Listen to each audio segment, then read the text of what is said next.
ఇద్దరు పిల్లలున్నారు. మళ్ళీ ఇప్పుడు ప్రెగ్నెన్సీ వచ్చింది. సో, ఏం చేయాలి డాక్టర్ అని వస్తుంటారు కొంతమంది లేడీస్.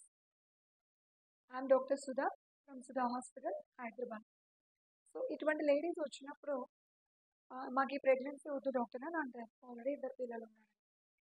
సో, వీళ్ళకి ఫస్ట్ మేము స్కానింగ్ తీసి చూస్తాం.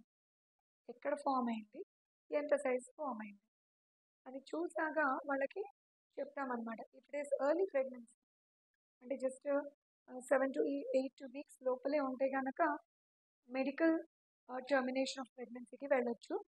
If it is more than that అప్పుడు సర్జికల్ ఇవాక్యుయేషన్ చేయించుకోవాలి, అంటే డిఎన్సీ లాగా. అటువంటప్పుడు మేము మనకి డిఫరెంట్ ఆప్షన్స్ ఇస్తాం. ఒకటి ఏంటంటే ఎలాగో వాళ్ళు ఇంకా చిల్డ్రన్ ఇద్దరు చాలు అనుకుని డిసైడ్ అయి ఉంటే, and that to second child 2 years above ఉంటే ఫ్యామిలీ ప్లానింగ్ కూడా కంబైన్ చేసుకొని చేయించుకోండి అని చెప్తాం. ఎలా అంటే వాళ్ళకి మత్తు ఇచ్చినప్పుడు ఈ అన్వాంటెడ్ ప్రెగ్నెన్సీని క్లీన్ చేయడం, at the same time tubectomy కూడా ప్రొసీడ్ అవ్వడం. ఈ ట్యూబెక్టమీలో మళ్ళీ 2 వెరైటీస్ ఉన్నాయి, open method and laparoscopic method. So వాళ్ళకి ఈ చాయిసెస్ చెప్తాం.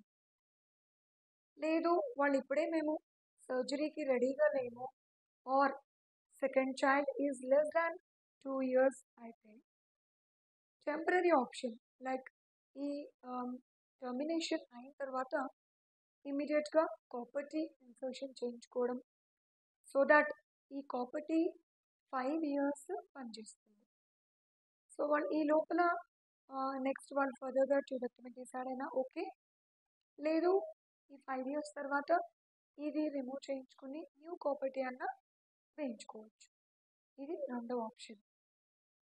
లేదు వాళ్ళు కాపర్టీకి విల్లింగ్గా లేరు, at the same time surgery కూడా విల్లింగ్గా లేరు అనుకుంటే ఇది అబౌట్ అయిన తర్వాత వాళ్ళకి కాంట్రాసెప్టివ్ పిల్స్ వంటివి కూడా ఇస్తూ ఉంటాం. సో దట్ రిపీటెడ్గా మళ్ళీ ఇంకోసారి ప్రెగ్నెన్సీ రావడం, దాంతో మళ్ళీ వీళ్ళు ఇబ్బంది పడడం జరగకుండా ఇలా వేరియస్ ఆప్షన్స్ వీళ్ళకి ఇస్తామన్నమాట. Thank you.